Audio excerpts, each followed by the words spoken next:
У меня есть такие девочки, которые выросли в очень строгой исламской семье, но у них не получилось. У них не Мгм. получилось ни семью сохранить, ни продолжить этот путь, да. А в Поэтому чем там проблема может заключаться?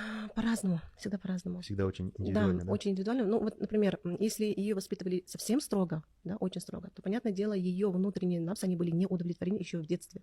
А это очень опасно. Если Мгм. в детстве ребенка держать крепко, если в детстве ребенку многое не позволять, он вырастет, он все равно это получит, он будет это делать, потому что его напс, он не будет успокаиваться.